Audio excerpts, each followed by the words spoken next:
السلام علیکم ورحمۃ اللہ وبرکاتہ۔ الحمد للہ نحمده ونستعینه ونستغفره ونؤمن به ونتوکل علیہ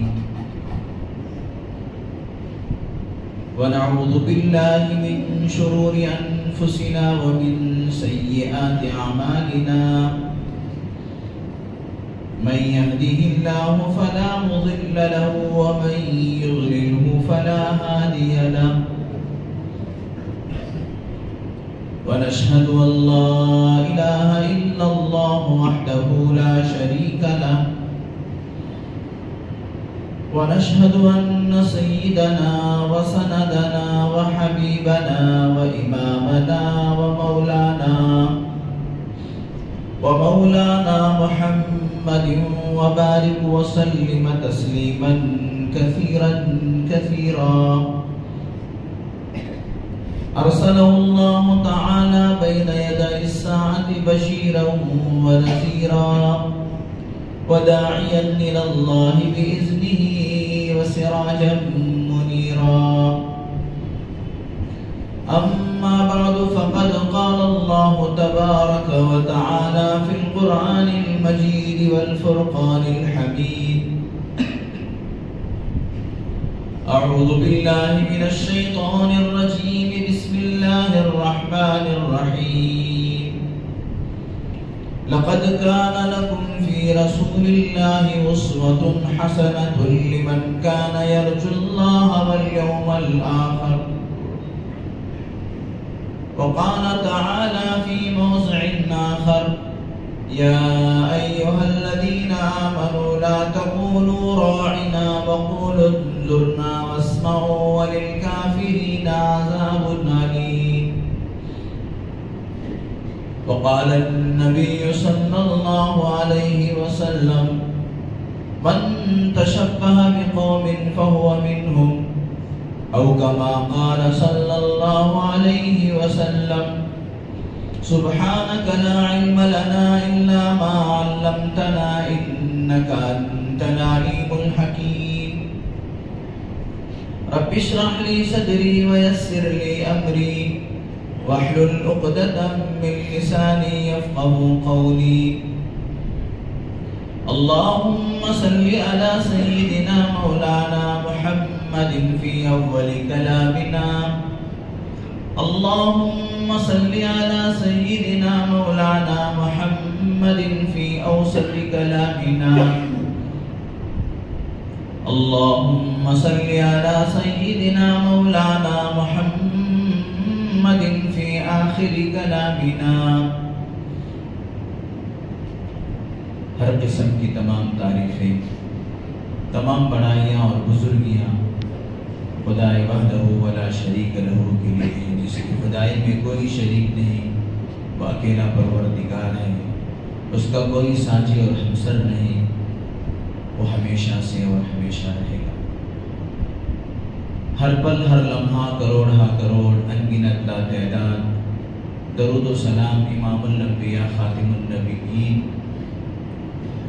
سید المرسلین رحمت للعالمین محمد مصطفیٰ احمد مجتبیٰ حضرت رسول پاک صلی اللہ علیہ وسلم پر یا رب صلی وسلم دائما ابدا علی حبیبک خیر الخلق کلہم۔ معزز سامعین اکرام، فرزندان اسلام، بہت ہی قابل قدر بزرگوں اور دوستوں، یہ ماہ رجب المرجب شروع ہو چکا ہے۔ اللہ کے نبی صلی اللہ علیہ وسلم اس مہینے کے شروع ہوتے ہی اپنی نمازوں کے بعد دعاؤں میں اس دعا کا خوب اہتمام کرتے تھے کہ اللہم بارک لنا فی رجب و شعبان وبلغنا رمضان، اے اللہ رجب اور شعبان میں برکت عطا فرما اور عافیت کے ساتھ رمضان تک پہنچا۔ جب آدمی اتنا دور سفر کر کے آ گیا، اب تھوڑی دور جائے گا تو اس کے لیے نیکیوں کا ایک موسم بہار ملے گا۔ کہیں ایسا نہ ہو کہ اتنا قریب پہنچ کر رمضان کے اس موسم بہار سے محروم نہ ہو جائے۔ اس لیے اللہ کے نبی صلی اللہ علیہ وسلم رجب کا چاند دیکھ کر یہ دعا کثرت کے ساتھ پڑھا کرتے تھے۔ ہم بھی اللہ کی بارگاہ میں دعا کرتے ہیں کہ اللہ تعالی رجب اور شعبان کے مہینے میں ہمیں برکتیں نصیب فرمائے اور عافیت کے ساتھ رمضان تک پہنچائے۔ پھر یہ فرمایا کہ رجب کا مہینہ یہ جس طریقے سے ایک زراعت کرنے والا فارمر اپنی کھیتی کو پہلے ہموار کرتا ہے اور اس کے بعد پھر اس کھیتی کے اندر بیج ڈالتا ہے، اور جب بیج ڈالتا ہے تو پھر ایک وقت آتا ہے کہ اس کھیتی کو وہ کاٹتا ہے اور اس سے جو غلہ اور اناج حاصل ہوتا ہے اس سے فائدہ حاصل کرتا ہے۔ تو بھی عینی ہی اسی طریقے سے رجب کا مہینہ نیکیوں کی زمین کو ہموار کرنے کا مہینہ ہے۔ یہ ہمارا دل، اس کے اندر اگر ہم نیکیوں کی زمین کو ہموار کریں گے، نیکیوں کے جذبات کو پیدا کریں گے، تو پھر شعبان کے مہینے میں ہم اس کے اندر نیکیوں کی بیج بو سکتے ہیں، اور جب ہم شعبان کے مہینے میں نیکیوں کی بیج اس ہمارے دل کے کھیت میں بوئیں گے تو پھر رمضان کے مہینے میں ہم اس کھیتی کو کاٹ سکیں گے اور اس کا پھل حاصل کر سکیں گے۔ اس لیے رجب کے مہینے کے اندر ہم کو اللہ تبارک و تعالیٰ کی عبادات کے ذریعے سے، نیکیوں کے ذریعے سے، اچھے کاموں کے ذریعے سے، اچھے اخلاق کے ذریعے سے اس نیکیوں کی کھیتی کو ہموار کرنا ہے، اور پھر شعبان کے مہینے میں اس نیکیوں کی بیج بونا ہے اور رمضان میں اس کا پھل کاٹنا ہے۔ اس تصور کے ساتھ ہم جئیں گے تو پھر اللہ کی مدد ہمارے ساتھ ہوگی اور اللہ تبارک و تعالیٰ ہر نیکی کے کام میں ہماری مدد فرمائے۔ میں نے خطبے کے دوران 2 قرآن مجید کی مختلف جگہ سے آیتوں کو تلاوت کیا اور ایک سرکار دو عالم حضرت محمد الرسول اللہ صلی اللہ علیہ وسلم کا فرمان آپ کو سنایا۔ اللہ تبارک و تعالیٰ قرآن مجید میں فرماتے ہیں لَقَدْ كَانَ لَكُمْ فِي رَسُولِ اللَّهِ أُسْوَةٌ حَسَنَةٌ، اے ایمان والو تمہارے لیے محمد الرسول اللہ صلی اللہ علیہ وسلم کی زندگی بہترین نمونہ ہے۔ اللہ تبارک و تعالیٰ فرماتے ہیں کہ زندگی ہم نے تم کو دیا ہے، زندگی ہم نے تم کو دیا ہے، اور زندگی کا طریقہ، زندگی گزارنے کا طریقہ بھی ہم تم کو بتائیں گے۔ تم جیسے چاہے ویسے زندگی گزار کر آؤ گے تو ہم تمہاری زندگیوں کو قبول نہیں کریں گے، ہم اسی زندگی کو قبول کریں گے جیسے ہم نے جو زندگی گزارنے کا طریقہ بتایا تھا ویسے جو گزار کر آیا۔ اور اللہ تبارک و تعالیٰ نے ہمارے لیے زندگی گزارنے کے لیے صرف کتابوں میں، کتاب کے اندر لکھ کر اللہ نے نہیں بھیجا۔ ایک بات اور سمجھ لیجیے کہ اللہ تبارک و تعالیٰ نے جتنے نبی دنیا کے اندر بھیجے ان کو اللہ تبارک و تعالیٰ نے جو کتاب دی وہ کتاب ہے، لیکن اللہ تبارک و تعالیٰ نے جو ہم کو اللہ تبارک و تعالیٰ نے قرآن دیا وہ اللہ کا کلام ہے۔ اللہ کی کتاب میں اور اللہ کے کلام میں بہت بڑا فرق ہے۔ اللہ کی کتاب میں اور اللہ کے کلام میں بہت بڑا فرق ہے۔ فرق ہے، کتاب اس کو کہتے ہیں کہ کوئی آدمی آپ کو خط بھیج دیا، پوسٹ مین کے ذریعے سے کوئی آدمی آپ کو خط بھیج دیا، اس کو کتاب کہتے ہیں۔ اور کسی کی طرف سے آپ کو ڈائریکٹ کال آئی، آپ کو ڈائریکٹ کسی کی طرف سے کال آئی، اس کو کلام کہتے ہیں۔ اللہ تبارک و تعالیٰ نے پچھلے انبیاء علیہ السلام کو کتابیں عطا فرمایا، لیکن جناب محمد الرسول اللہ صلی اللہ علیہ وسلم کو اور آپ کی امت کو اللہ نے کلام عطا فرمایا۔ کیا مطلب ہے؟ پچھلی امتوں کو اللہ نے خطوط روانہ کیے، لیکن اس امت کو اللہ تبارک و تعالیٰ نے ڈائریکٹ کال فرمایا۔ جہاں کہیں اللہ تبارک و تعالیٰ قرآن مجید کے اندر یا ایھا الذین آمنوا کا خطاب فرماتے ہیں تو ڈائریکٹ اس میں اللہ تبارک و تعالیٰ ایمان والوں سے مخاطب ہوتے ہیں۔ چنانچہ میرے دوستو، اللہ تبارک و تعالیٰ نے قرآن مجید کے اندر فرمایا اے ایمان والو تمہارے لیے محمد الرسول اللہ صلی اللہ علیہ وسلم کی زندگی میں بہترین نمونہ ہے۔ آپ علیہ السلام کی زندگی تمہارے لیے بہترین اسوہ ہے۔ جب اللہ تبارک و تعالیٰ نے ہم کو ایک بہترین طریقہ عطا فرمایا ہے، بہترین اسوہ عطا فرمایا ہے، اور زندگی کے کسی بھی شعبے کے اندر اللہ تبارک و تعالیٰ نے جناب محمد الرسول اللہ صلی اللہ علیہ وسلم کے طریقے سے اور آپ علیہ السلام کی سنتوں سے امت کو محروم نہیں رکھا، بلکہ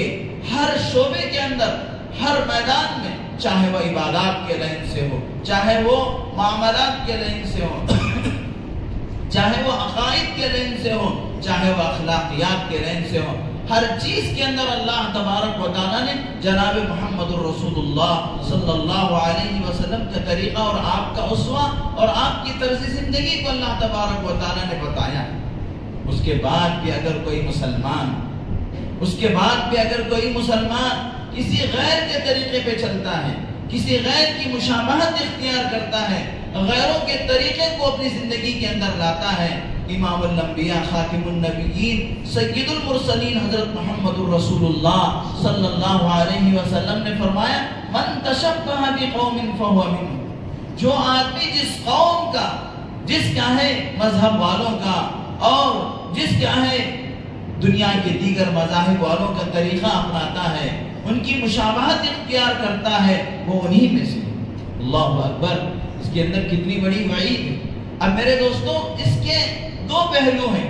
اگر کوئی آدمی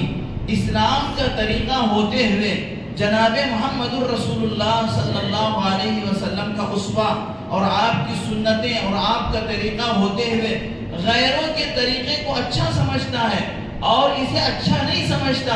اس طریقے کو کیا ہے وہ ٹھیک نہیں سمجھتا ہے، تو پھر میرے دوستو ایسا آدمی ہو سکتا ہے اسلام سے خارج ہو جائے۔ اسلام کا طریقہ ہے، اس کو اچھا نہیں سمجھ رہا ہے، اس کو ناپسند کر رہا ہے، غیروں کے طریقے کو اچھا سمجھ رہا ہے، غیروں کے طریقے میں کامیابی سمجھ رہا ہے، غیروں کے طریقے میں اسے کیا ہے کامیابی نظر آ رہی ہے، تو پھر میرے دوستو ایسا آدمی اسلام سے خارج ہو جاتا ہے۔ ایک دوسرا پہلو یہ ہے، یہ آدمی اسلام کے طریقے کو اچھا تو سمجھتا ہے، رسول اللہ صلی اللہ علیہ وسلم کے طریقے کو پسند کرتا ہے، اللہ کے نبی صلی اللہ علیہ وسلم کا طریقہ جان و دل سے اسے پسند ہے، لیکن کسی مجبوری کی وجہ سے اور کسی اور چیزوں کی وجہ سے دل میں تو اسلام کے طریقے سے محبت ہے، دل میں تو اسلام کے طریقے سے اسے کیا ہے لگاؤ ہے، لیکن کسی مجبوری کی وجہ سے وہ غیروں کا طریقہ اپناتا ہے، تو پھر میرے دوستو یہ آدمی گنہگار ہو۔ دو پہلو ہیں، آپ لوگوں کو دونوں پہلو سمجھنا ہے۔ اگر اسلام کے طریقے کو ناپسند کرتا ہے، غیروں کے طریقے کو پسند کرتا ہے، اسلام کے طریقے کی محبت اس کے دل میں نہیں ہے، غیروں کے طریقے کی محبت اس کے دل کے اندر ہے، تو ایسا آدمی اسلام سے خارج ہو جاتا ہے۔ اللہ کے نبی کا طریقہ بہترین طریقہ ہے، ہر رکعت کے اندر، نماز کے ہر رکعت کے اندر وہ اللہ تبارک و تعالیٰ سے مانگتا بھی یہی ہے، غیر المغضوب علیہم ولا الضالین، اے اللہ مجھے ان لوگوں کے طریقے پہ مت چلا جس پر تو نے غصہ نازل کیا، جن سے تو ناراض ہوا، اور ان طریقوں پر مت چلا جو گمراہ ہو گئے، جن پر اللہ تبارک و تعالیٰ نے غصہ کیا اس سے مراد یہود ہیں، اور جو گمراہ ہو گئے وہ نصارہ ہیں، جن کو ہم موٹی زبان میں عیسائیت اور یہودیت، آج میرے دوستو یہی طریقے ساری دنیا کے اندر، انہی کے طریقے کو لوگ پسند کرتے ہیں۔ آج بھی ہماری زندگیوں کے اندر بہت سارے ان کے طریقے ہیں، حالانکہ میرے دوستو ہر نماز کے اندر اللہ سے مانگتا ہے غیر المغضوب علیہم ولا الضالین صراط الذین انعمت علیہم، اے اللہ ان لوگوں کے راستے پر چلا جن پر تو نے انعام کیا۔ اللہ تبارک و تعالیٰ سورہ نساء پارہ نمبر 5 کے اندر فرماتے ہیں انعام جن لوگوں پر اللہ نے کیا وہ کون ہیں؟ انبیاء علیہم السلام، من النبیین والشہداء والصالحین، من النبیین والصدیقین والشہداء والصالحین، 4 لوگ ایسے ہیں جن پر اللہ کا انعام ہوا، اس میں سے پہلے انبیاء علیہم السلام، اور اس کے بعد صدیقین، اور اس کے بعد شہداء، اور اس کے بعد صالحین یعنی نیک لوگ۔ دعا تو وہ نماز کے اندر یہ کرتا ہے کہ انعمت علیہم، اے اللہ ان لوگوں کے راستے پہ چلا جن پر تو نے انعام کیا۔ نبیوں کے راستے پہ چلا، صدیقین کے راستے پہ چلا، شہداء کے راستے پہ چلا، صالحین کے راستے پہ چلا، اور اللہ سے پناہ بھی مانگتا ہے غیر المغضوب علیہم ولا الضالین، اے اللہ ان لوگوں کے راستے پہ مت چلا جن پر تو نے غصہ نازل کیا، جن سے تو ناراض ہو گیا اور جو گمراہ ہو گئے۔ لیکن میرے دوستو طرز عمل اس کا یہ ہے کہ وہ صبح سے شام تک غیروں ہی کے طریقے پہ چل رہا، اس کا کھانا پینا، اس کا اٹھنا بیٹھنا، اس کا چلت پھرت سارے کا سارا غیروں کے طریقے پہ۔ یہ میرے دوستو یہ بفے سسٹم جو شادیوں کے اندر ہوتا ہے یہ کیا ہے؟ یہ میرے دوستو جانوروں کا طریقہ ہے، یہ جانوروں کا طریقہ ہے۔ اللہ تبارک و تعالیٰ نے اسے اشرف المخلوقات بنایا، لیکن وہ جانوروں کا طریقہ اختیار، کوئی جانور ایسا نہیں ہے جو انسان کا طریقہ اپنایا ہو، یہ انسان ہی ایسا ہے جو جانوروں کا طریقہ اپنایا۔ کوئی جانور انسان کا طریقہ نہیں اپنایا، لیکن یہ انسان جانوروں کا طریقہ اپنا لیا۔ تو اسی کو اللہ تبارک و تعالیٰ قرآن مجید کے اندر فرماتے ہیں کہ یہ اولئک کالانعام بل ہم اضل، یہ لوگ چوپائے ہیں، جانور ہیں، بلکہ ان سے بھی گرے گزرے ہیں، جو اللہ اور اللہ کے رسول کے طریقے پہ نہیں چلتے، جو اللہ کے احکامات کو اور نبی پاک صلی اللہ علیہ وسلم کے طریقے کو پیچھے چھوڑ دیتے ہیں، وہ جانور ہیں، بلکہ جانوروں سے بدتر ہیں، اللہ تعالیٰ فرماتے ہیں۔ دیکھیے ہم ہی دیکھیں کہ کوئی جانور انسان کا طریقہ نہیں اپنا رہا ہے، لیکن انسان جانوروں کا طریقہ اپنا لے رہا ہے۔ اللہ تعالیٰ قرآن مجید کے اندر فرماتے ہیں کہ رسول اللہ صلی اللہ علیہ وسلم کی زندگی میں تمہارے لیے بہترین نمونہ ہے۔ قرآن مجید کی ایک آیت ہے، یا ایھا الذین آمنوا لا تقولوا راعنا وقولوا انظرنا، اے نبی پاک، اے ایمان والو، تم رسول اللہ صلی اللہ علیہ وسلم کو راعنا مت کہو بلکہ انظرنا کہو۔ یعنی اگر تم سے کوئی بات اللہ کے نبی صلی اللہ علیہ وسلم کہے اور وہ تم کو سمجھ میں نہ آئے تو آپ سمجھنے کے لیے آپ سے ایسا مت کہیے کہ راعنا، یعنی ہماری رعایت فرمائیے، یعنی ہم کو دوبارہ کہہ دیجئے۔ راعنا کا معنی ہے ہماری رعایت فرمائیے، وہ بات ہم کو دوبارہ بول دیجئے، وہ بات ہم کو دوبارہ سمجھا دیجئے۔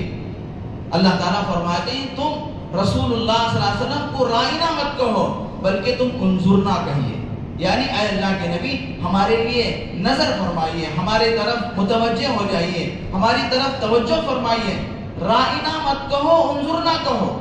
حالانکہ میرے دوستو راعنا کا معنی بھی وہی ہے، انظرنا کا معنی بھی تقریباً وہی ہے، لیکن اللہ فرماتے ہیں کہ تم رسول اللہ صلی اللہ علیہ وسلم کو راعنا مت کہو۔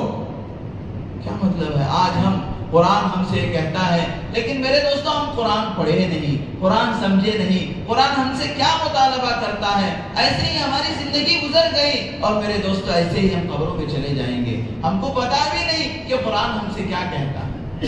قرآن سے ہماری دوریاں اتنی ہو گئی کہ ہم کو قرآن کیا کہتا ہے کہ ہم کو سمجھ میں نہیں آ رہا، ہم اسے سمجھنے کی کوشش بھی نہیں کر رہے۔ قرآن کہتا ہے کہ رسول اللہ صلی اللہ علیہ وسلم کو تم راعنا مت کہو انظرنا کہو۔ کیا مطلب ہے؟ حالانکہ راعنا کا مطلب ہے آپ ہماری رعایت کیجئے، انظرنا کا مطلب ہے آپ ہماری طرف متوجہ فرمائیے، توجہ فرمائیے۔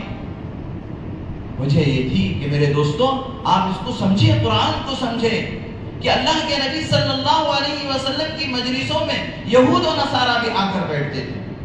جو بظاہر اللہ کے نبی صلی اللہ علیہ وسلم کی مجلسوں میں بیٹھتے لیکن دل سے آپ علیہ السلام کو نہیں مانتے تھے، آپ علیہ السلام سے دشمنیاں تھی ان کی۔ چنانچہ یہ لوگوں نے کہنا شروع کیا راعنا،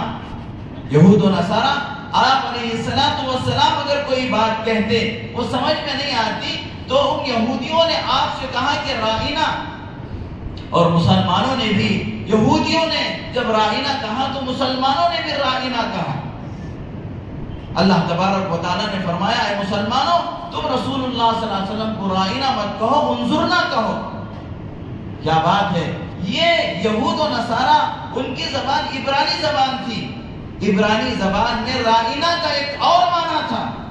راعنا کا ایک اور معنی تھا، راعنا کا معنی تھا اے احمق۔ تو انہوں نے اس کو مراد لے کر رسول اللہ اللہ صلی اللہ علیہ وسلم کو رائنا کہتے اور مسلمان بھی رائنا کہتے، تو یہ لوگ اپنی حضور پاک صلی اللہ علیہ وسلم کی مجلس سے اٹھ کر جانے کے بعد کہتے دیکھو ہم نے اس کو رسول اللہ صلی اللہ علیہ وسلم کو نعوذ باللہ احمق کہا تو مسلمانوں نے بھی احمق کہا، اور اس پر وہ لوگ آپس میں ہنستے اور ٹھٹا مذاق اڑاتے۔ اللہ تبارک و تعالیٰ نے کہا کہ اے مسلمانوں، اس معنی کا اس لفظ کا ایک معنی یہ بھی ہے کہ آپ ہماری رعایت کیجئے، لیکن عبرانی زبان کا اس کا اندر ترجمہ یہ ہے کہ اے احمق، چنانچہ آپ اس لفظ کو چھوڑ دو، تم انظرنا کہو، تم انظرنا کہو۔ اور دوسری بات یہ ہے کہ عربی ہی کے اندر اس رائنا کو تھوڑا دبا کر پڑھیں گے، رائنا کہیں گے تو اے ہمارا چرواہا اس کا ترجمہ، اے ہمارے چرواہے اس کا ترجمہ ہے، اے ہمارے بکریاں چرانے والے۔ تو اللہ تبارک و تعالیٰ نے مسلمانوں سے کہا کہ اے مسلمانوں، تم رسول اللہ صلی اللہ علیہ وسلم کو رائنا مت کہو، انظرنا کہو، اس لیے کہ اس کے اندر تمہارا معنی و مطلب بگڑ جائے گا، اور رسول اللہ صلی اللہ علیہ وسلم کے لیے اس کا مطلب یہ ہو جائے گا، تم لہذا یہ مت کہو۔ اللہ تبارک و تعالیٰ نے سمجھایا کہ یہود و نصارہ کی مشابہت اختیار مت کرو، اس کے اندر بہت سارا غلط مفہوم پایا جاتا ہے۔ اللہ تبارک و تعالیٰ نے یہاں تک قرآن مجید کے اندر فرمایا۔ میں جس چیز کی طرف اشارہ کرنا چاہ رہا ہوں، میرے بھائیوں کو سمجھانا چاہ رہا ہوں، میرے دوستوں کو سمجھانا چاہ رہا ہوں، خاص کر میرے نوجوانوں کو میں سمجھانا چاہ رہا ہوں، وہ آپ سمجھ رہے ہوں گے کہ اللہ تبارک و تعالیٰ نے ایک لفظ رائنا، اس کا معنی سریانی زبان کے اندر اے احمق ہو سکتا ہے، تو اللہ نے قرآن میں حکم فرمایا کہ تم رائنا مت کہو، رسول اللہ کے لیے انظرنا کہو۔ تو میرے دوستو، جس لباس سے غیروں کی مشابہت ہو سکتی ہے، جس کھانے پینے سے غیروں کی مشابہت ہو سکتی ہے، جس چیز سے یہود و نصارہ کی مشابہت ہو سکتی ہے، وہ چیز اللہ تعالیٰ ہمارے لیے کیسے پسند فرمائے؟ ایک لفظ جس کے اندر ایک معنی سریانی زبان کے اندر دوسرا ہو سکتا ہے، اسی کو اللہ تبارک و تعالیٰ نے اپنے نبی کے لیے پسند نہیں فرمایا کہ تم رائنا مت کہو، اللہ کے نبی سے انظرنا کہو۔ تو پھر میرے دوستو، ہمارا چال ڈھال، ہمارا چلن، ہمارا اٹھنا بیٹھنا، ہمارا کھانا پینا اگر غیروں کے طریقے پر ہوگا، رسول اللہ صلی اللہ علیہ وسلم کے طریقے کے خلاف ہوگا، تو اللہ تبارک و تعالیٰ کیسے برداشت کریں گے؟ اللہ تبارک و تعالیٰ کیسے برداشت کریں گے؟ اس لیے میرے دوستو، اللہ کے نبی صلی اللہ علیہ وسلم نے ہمارے لیے عبادات کے اندر ہو، معاملات کے اندر ہو، اور کسی بھی چیز کے اندر ہو، اللہ کے نبی نے غیروں کی مشابہت کو پسند نہیں فرمایا۔ اسی لیے محرم الحرام کے اندر عاشورے کا روزہ ہم رکھتے ہیں۔ رمضان کے روزے فرض ہونے سے پہلے عاشورے کا روزہ فرض تھا، لیکن جب رمضان کا روزہ فرض ہو گیا تو عاشورے کا روزہ نفل روزہ رہ گیا۔ اللہ کے نبی صلی اللہ علیہ وسلم نے فرمایا، آپ صلی اللہ علیہ وسلم جب مدینہ منورہ آئے تو آپ نے دیکھا کہ مدینہ کے یہود بھی اس دن روزہ رکھ رہے ہیں۔ اللہ کے نبی صلی اللہ علیہ وسلم نے معلوم کیا کہ تم لوگ کیوں روزہ رکھتے ہیں؟ انہوں نے بتایا کہ آج کے دن اللہ تبارک و تعالیٰ نے حضرت موسیٰ علیہ السلام کو فرعون سے نجات دیا، تو اس خوشی میں ہم روزہ رکھتے ہیں۔ رسول اللہ صلی اللہ علیہ وسلم نے فرمایا، وہ خوشی تو ہم کو تم سے زیادہ ہے، لہذا اگر میں اگلے سال زندہ رہوں تو اس 10 تاریخ کے روزے کے ساتھ 9 تاریخ کا روزہ بھی رہوں گا، یہودیوں کی مخالفت کرنے کے لیے، ان کے اس عمل سے حالانکہ میرے دوستوں وہ عبادت تھی، لیکن اللہ کے نبی صلی اللہ، ان کی عبادت کا طریقہ الگ تھا، لیکن پھر بھی اللہ کے نبی نے فرمایا اگر میں اگلے سال باحیات رہوں تو میں یہودیوں کی مخالفت کرنے کے لیے 9 تاریخ کا روزہ رکھوں گا، اگر 9 تاریخ کا روزہ نہیں رکھوں گا تو 10 اور 11 کا روزہ رکھوں گا، 9 یا 10 کا روزہ رکھوں گا یا 10 یا 11 کا روزہ رکھوں گا۔ اللہ کے نبی صلی اللہ علیہ وسلم نے عبادات کے اندر ایمان کے بعد جو 4 اہم اسلام کے ارکان ہیں، اس میں سے میرے دوستو دوسرا جو اہم رکن ہے وہ نماز ہے۔ نماز کہاں فرض ہوئی میرے دوستو؟ نماز کہاں فرض ہوئی؟ مکے میں فرض ہوئی یا مدینے میں فرض ہوئی؟ ہم کو وہ بھی معلوم نہیں۔ نماز اللہ تبارک و تعالیٰ نے مکہ المکرمہ کے اندر، وہ بھی اللہ تبارک و تعالیٰ نے زمین پر فرض نہیں فرمایا، بلکہ عرش پر برا کر اللہ تبارک و تعالیٰ نے معراج میں نماز کو فرض فرمایا۔ نماز تو کیا ہے میرے دوستو؟ مکہ مکرمہ کے اندر فرض ہوئی، اور روزہ بھی مکہ مکرمہ کے زکوٰۃ مکہ مکرمہ کے اندر فرض ہوئی، اور روزہ مدینہ منورہ کے اندر سن 2 ہجری کے اندر فرض ہوا، اور حج اللہ کے نبی صلی اللہ علیہ وسلم کے انتقال سے 1 سال پہلے فرض ہوا۔ یہ اسلام کے 4 اہم ارکان، اس میں سے 2 مکہ مکرمہ میں فرض ہوئے اور 2 مدینہ منورہ میں۔ نماز اور روزہ نماز اور زکوٰۃ مکہ مکرمہ میں، روزہ اور حج مدینہ منورہ میں۔ نماز تو ہوتی رہی لیکن نماز کے لیے اذان نہیں تھی۔ اللہ کے نبی صلی اللہ علیہ وسلم جب مدینہ منورہ آئے، مسلمانوں کی آبادی بڑھ گئی، تو اللہ کے نبی صلی اللہ علیہ وسلم نے نماز کے لیے، اس لیے کہ حضرات صحابہ کے تصور میں یہ چیز نہیں تھی کہ حضرات صحابہ کی نماز چھوٹ جائے، 1 رکعت یا 2 رکعت چھوٹ جائے، یا صحابہ کے تصور اور ان کی زندگیوں میں یہ چیز نہیں تھی۔ اس لیے وہ صحابہ اکرام جن کو وقت معلوم نہیں ہوتا تھا، مزدور طبقے کے صحابہ، وہ مسجد میں بہت پہلے سے آ کر بیٹھ جاتے تھے، وہ مسجد میں بہت پہلے سے آ کر نماز کے انتظار میں بیٹھ جاتے تھے،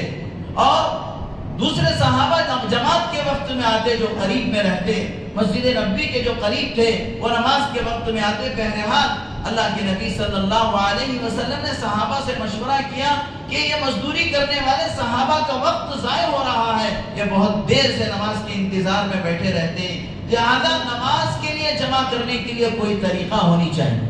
نماز کے لیے نماز کا وقت بتانے کے لیے کوئی طریقہ ہونی چاہیے۔ اللہ کے نبی صحابہ سے مشورہ کیا۔ صحابہ میں سے کسی نے کہا کہ اللہ کے رسول ایسا کرے، نماز کے وقت میں آگ جلا دیا جائے،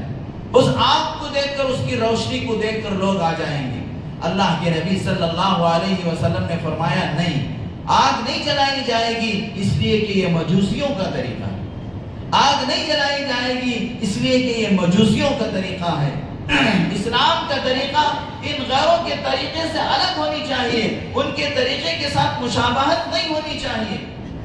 اللہ اکبر۔ اس کے بعد کسی صحابی نے کہا اللہ کے رسول، نماز کے وقت میں ایک باجا بجا دیا جائے، ایک سارنگی بجا دیا جائے، اس کو سن کر لوگ آئیں، جس کو شبور الیہود کہا جاتا ہے۔ اللہ کے نبی صلی اللہ علیہ وسلم نے فرمایا نہیں، یہ طریقہ بھی نہیں ہوگا، یہ یہودیوں کا طریقہ ہے۔ اس کے بعد دوسرے صحابی نے کہا کہ ایسا کیا جائے، وہ طریقہ نصارہ کا تھا۔ اللہ کے نبی نے فرمایا نہیں، یہ طریقہ بھی اپنایا نہیں جائے گا، اس لیے کہ یہود و نصارہ اور مجوسی، یہ ان کا طریقہ نہیں اپنایا جائے گا۔ اللہ تبارک و تعالیٰ ان کے طریقے کو اپنانے سے منع فرمایا۔ آج میرے دوستو ہم غور کیجئے، ہماری شادی بیاہ کیسے ہو رہے ہیں، ہماری غمی اور خوشی کیسے ہو رہی ہے، ہمارا لباس کیسے ہے، ہمارا چہرہ مہرہ کیسے ہے، ہماری زندگیاں کیسے ہیں۔ چنانچہ پھر میرے دوستو اللہ کے نبی صلی اللہ علیہ وسلم کو حضرت عمر رضی اللہ تعالیٰ نے رائے دی کہ اللہ کے رسول صلی اللہ علیہ وسلم جب نماز کا وقت ہو جائے تو ایک آدمی گلیوں کے اندر یہ آواز لگائے، الصلاۃ جامعہ، الصلاۃ جامعہ، الصلاۃ جامعہ، یعنی جماعت کا وقت ہو گیا، نماز کی جماعت کا وقت ہو گیا، نماز کی جماعت۔ اللہ کے نبی نے فرمایا ہاں یہ طریقہ ٹھیک ہے۔ چنانچہ حضرات صحابہ جب کسی چیز کو، دین کی کسی چیز کو سن لیتے تو وہ اس کو اپنے دل پر لے لیتے تھے۔ حضرات صحابہ اکرام دین کی کوئی بات سنتے تو اس کو اپنے دل پر لے لیتے تھے۔ چنانچہ صحابہ اسی فکر میں تھے کہ اذان کیسے ہو، یعنی نماز کو جمع کرنے کے لیے طریقہ کیسے ہو۔ تو ایک صحابی سوئے ہوئے تھے تو ایک فرشتے کو انہوں نے دیکھا سبز لباس کے اندر، اور اس کے ہاتھ میں کوئی بجانے والا آلہ تھا۔ انہوں نے کہا کہ یہ بجانے والا آلہ تم مجھے فروخت کرو گے؟ تو اس نے کہا کہ اس فرشتے نے کہا اس کو لے کے تم کیا کرو گے؟